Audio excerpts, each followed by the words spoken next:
भाई साहब, आप लोगों को बहुत बहुत स्वागत है हमारे एक और ज़बरदस्त वीडियो में। तो आज भाई हम लोग पढ़ने वाले हैं जावा स्क्रिप्ट को कैसे हम लोग ऑप्टिमाइज़ करें, कैसे हम लोग जावा स्क्रिप्ट को परफॉर्मेंस को इम्प्रूव करें। ठीक है, तो यही हमारा आज का टॉपिक है। तो अगर आपने भाई मेरा लास्ट वीडियो नहीं देखा है, ऑलमोस्ट जावा स्क्रिप्ट हमने सारे टॉपिक्स कंप्लीट कर दिए हैं। अभी कुछ कुछ थोड़े थोड़े एडवांस टॉपिक हैं, कुछ कुछ चीज़ें बची हैं, वो हम लोग धीरे धीरे ख़त्म कर देंगे। चलिए फटाफट करते हैं अपना वीडियो स्टार्ट। मेरा नाम है शुभम, मुझे है 8+ एक्सपीरियंस आईटी में, और अपने एक्सपीरियंस के बेस में आप लोग को सिखाने वाला हूँ भाई प्रोग्रामिंग। तो और आप देख रहे हैं मेरा बैकएंड रोड मैप की जर्नी, जिसमें मैं अभी जावा स्क्रिप्ट आपको सिखा रहा हूँ। आगे बहुत सारी चीज़ें आएगी। चलिए फटाफट करते हैं भाई। स्टार्ट। तो अगर आप चाहते हैं भाई कि अपना जावा स्क्रिप्ट का जो आपका कोड है उसको आपको परफॉर्मेंस अगर आप इम्प्रूव करना चाहते हैं, तो कैसे आप इम्प्रूव करेंगे परफॉर्मेंस को। ठीक है, तो सबसे पहले देखिए, किसी भी कोडिंग जब भी आप कोड करते हैं तो उसमें सबसे क्रूशियल चीज़ पता है क्या होता है? सबसे बेकार चीज़ अगर बोला जाए तो लूप होता है। ठीक है, कि लूप से कैसे बचा जाए। ठीक है, मैक्सिमम किस तरह से भाई लूप को हम लोग रिड्यूस कर सकते हैं, क्या करें ऐसा कि भाई लूप ना यूज़ करना पड़े। मोस्टली ये हम लोग कोशिश करते हैं। तो लूप भाई एक बहुत ही सही चीज़ नहीं है हमारी कोडिंग के लिए, जिसकी वजह से भाई आपका परफॉर्मेंस बहुत ज़्यादा इफ़ेक्ट कर सकता है। ठीक है, इसको अगर बहुत ज़्यादा डीप में हम लोग अंडरस्टैंड करेंगे, उसका समय आएगा जब हम लोग वहाँ पे बात करेंगे तो उसको अंडरस्टैंड करेंगे कि ऐसा क्यों होता है। बट फिलहाल हमको थोड़ा लूप को सही तरीके से यूज़ करना चाहिए और कम से कम यूज़ करना चाहिए। जैसे कि क्या क्या करें ऐसा कि भाई लूप आपका थोड़ा इम्प्रूव हो जाए। जो भी आपका स्टेटमेंट है, असाइनमेंट है, वो सारी चीज़ें जो है हम लोग उसको लूप के हमेशा बाहर डिफाइन करना चाहिए। ठीक है, मोस्टली क्या होता है, लोग क्या करते हैं, इस तरह से कोड लिख देते हैं। ये जो कोड लिखा हुआ है यहाँ पे फॉर लगाया, इसके अंदर वो असाइन भी कर दिया और बार बार लेंथ भी काउंट कर रहा है। और इसी को आप बेटर कर सकते हो कुछ इस तरह से। ठीक है, तो यही है कि आपको थोड़ा सा इम्प्रूव करने के लिए भाई इन छोटी छोटी चीज़ों को ध्यान देना पड़ेगा, जिससे ही आपका कोड इम्प्रूव होगा। तो अगली चीज़ जो है, रिड्यूस डॉम एक्सेस। जावास्क्रिप्ट में भाई डॉम एक्सेस जो होता है वो सबसे ज़्यादा एक्सपेंसिव ऑपरेशन होता है, सबसे ज़्यादा।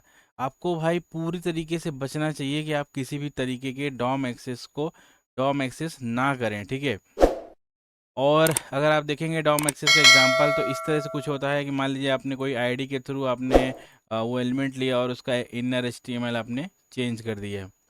ठीक है, keep DOM size, reduce DOM size, keep the number of elements in HTML DOM small. और सेम उसी तरह से भाई अपना जो आपका डॉम है, डॉम मतलब जो आपका HTML है, बॉडी है, वो कंटेंट को भाई छोटा से छोटा रखना चाहिए। छोटा से छोटा रखने की कोशिश करना चाहिए।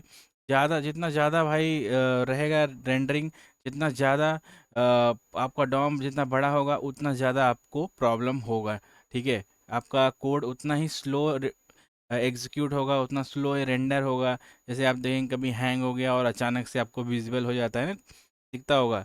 तो उस तरह से वो चीज़ें आपको फेस करनी पड़ेंगी। तो नेक्स्ट है भाई, अवॉइड अननेसेसरी वेरिएबल्स। ठीक है, कैसे, मैं आपको दिखाता हूँ। यहाँ पे देखिए हमारे पास एग्जांपल है। यहाँ पे हमने लेट फुल नेम लिया, फर्स्ट नेम प्लस और लास्ट नेम किया। ठीक है, अब यहाँ पे फिर हमने फुल नेम को यूज़ किया है। बट हमको अगर ये फुल नेम कहीं यूज़ नहीं करना है, तो इसको ज़बरदस्ती का डिफ़ाइन करने की कोई ज़रूरत नहीं है। इसको फालतू का हम लोग अननेसेसरी ही इसको वेरिएबल क्रिएट किए हैं। हम लोग direct first name plus last name भी कर सकते हैं, तो हम लोग उसमें एक वेरिएबल कम कर सकते हैं। ठीक है, तो इस तरह से आप इन चीज़ों का भी ध्यान रख सकते हो। ठीक है, डिले जावास्क्रिप्ट लोडिंग। देखो, जावास्क्रिप्ट में पेज किस तरह से लोड होता है। पेज, मान लीजिए आप कोई जावास्क्रिप्ट का पेज है जिसमें आपका टैग है, बॉडी है, और आपका पूरा पेज है इसके नीचे। तो पहले क्या होगा कि अगर आप भाई सारा स्क्रिप्ट अपने हेड टैग में डाल देंगे, तो क्या होगा, ब्राउज़र कोशिश करेगा, सारे टैग को पहले डाउनलोड करेगा, उसके बाद ही आपका जो रेंडरिंग है वो जाके रेंडरिंग आपका स्टार्ट होगा। ठीक है, तो अगर आप क्या करेंगे, अगर आप अपने स्क्रिप्ट को भाई बॉटम में डाल देते हैं, ठीक है, स्क्रिप्ट जो टैग होता है उसको ऊपर में डाल के आप उसको बॉटम में डाल देंगे। Putting your script at the bottom of the page body, let the browser load the page first, समझे।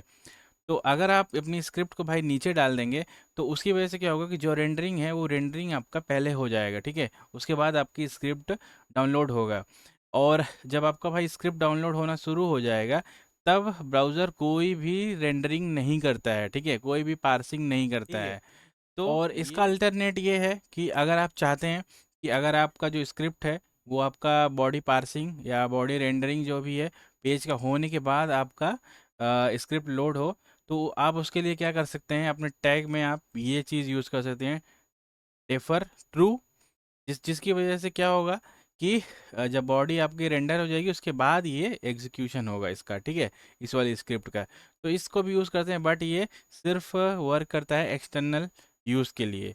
तो आप और क्या कर सकते हैं, आप ऑन डिमांड स्क्रिप्ट अपनी लोड कर सकते हैं कुछ इस तरह से, ठीक है।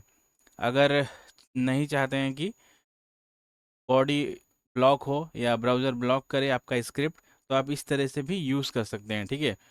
अपनी स्क्रिप्ट टैग क्रिएट कर सकते हैं, उसके अंदर अपना जेएस यूज़ कर सकते हैं और अपेंड कर सकते हैं चाइल्ड पे बॉडी के नीचे, ठीक है। तो ये थे भाई कुछ मेन टॉपिक जिस पे जो चीज़ें आपको भाई ध्यान रखना चाहिए, जिन चीज़ों को आपको अवॉइड करनी चाहिए।